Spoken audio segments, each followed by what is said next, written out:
Hey there, it's been a long time since I shared a new episode. Glad to know no one cares.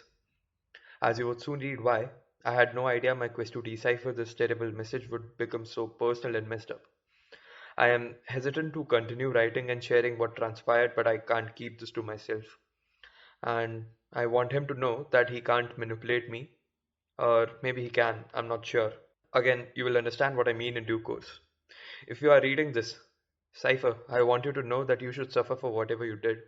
And I'm not sure if I can undo your actions. All I know is that I don't want to end up like you. Perhaps rewriting the story might affect my path. Anyway, back to the instant I received the previous message. I warned you about the dream in the previous message, which makes me look so cool and creepy, right? Whatever is Crippy. Crippy is a web application that lets you encrypt and decrypt text content. It takes in a random whole number and a message. Two outputs of this algorithm for the same input text will be different if the given whole numbers are different. This is ensured by taking the hash of the number and using it as the key to encrypt the text. The underlying encryption algorithm is AES-256. Decryption works similarly, as my old school friend Victor would explain. Flashback time. It all began when we were young and naive, when the world seemed too bright and the darkness seemed to escape the night. With fantasy fueling a fake reality, Victor and Cypher, for that is my corny, pretentious stage persona, were the two leads of a story that almost didn't get published. The schoolboys always thought that they were part of a bigger picture and that they would indubiously be rich and famous, that power was but a matter of time. They were serious, and in their arrogant but innocent mindset, they thought it was imperative to protect the privacy of their make believe conversations, which in hindsight was just a distraction from their pathetic lives. The young wannabe programmers decided to build a program to help them encrypt their day to day conversations. But why cryptography? Cryptography is used to protect sensitive, private, confidential pieces of information from the thirsty eyes of prowling cybercriminals who will take advantage of any weak links and use the unguarded information as blackmail or as a symbol of authority. Cryptography also ensures safe transactions, authenticates identity, prevents document tampering, and much more. For the schoolboys, though, it was important because once they become rich and famous, their offhand rendezvous shouldn't pose a threat to their rise in power. How the name of Crippy came to be. One of the degenerate programmers, me, decided to name the program Crippy, an unintelligent wordplay on the words cryptic and creepy.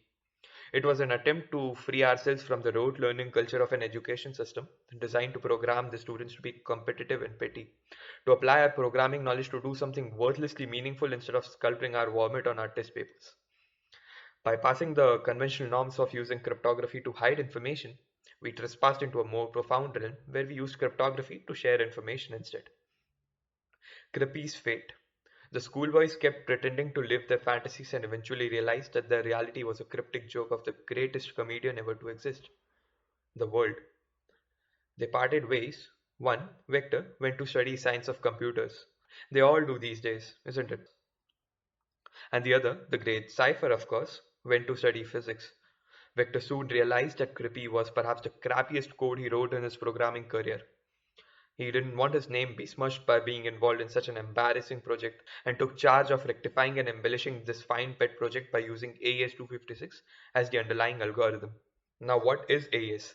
The Advanced Encryption Standard, AES, originally called Rindal, after its two developers, Belgian cryptographers Vincent Ridgman and John Damon, is the first and only publicly accessible cipher approved by the US National Security Agency, the NSA, for protecting top secret information.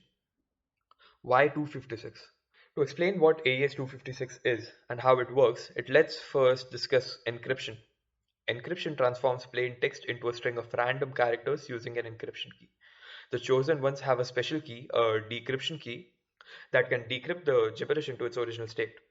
AES-256 is a symmetric key encryption algorithm, which means it only uses one key. That is, the encryption key and the decryption key are equivalent. AES-256 employs 256 bits for key length, which means it has 2 to the power 256 or 1.1 into 10 to the power 77 potential key combinations, making it nearly impossible to crack using brute force methods due to constraints concerning existing computing. Now, as you all know, this series serves a dual purpose. First, to depress and overburden you with my innermost thoughts and feelings. Second, to depress and overburden you by feeding you fragmented but true information, engineered to manipulate you into believing that you'll actually learn something. Do you think I fulfilled the second purpose in the last paragraph? Side note, all the AES 256 jargon which you read was just paraphrased from a source, because it doesn't matter how I feed you this information. Humans acting as paraphrasers can't be called writers anyway. Wait, there's another email from the pseudo stranger. Hello. I guess you are thinking about the key. Well, a mutual friend of ours once said, the explorer empowered null set to the power 5. Count the number of factors to reveal the secrets of pi. The key shall unlock a door to dismay. For the future's sake, the past must repay. Regards, pretending to be anonymous. Stop pretending to be anonymous. I know it's you, Cypher.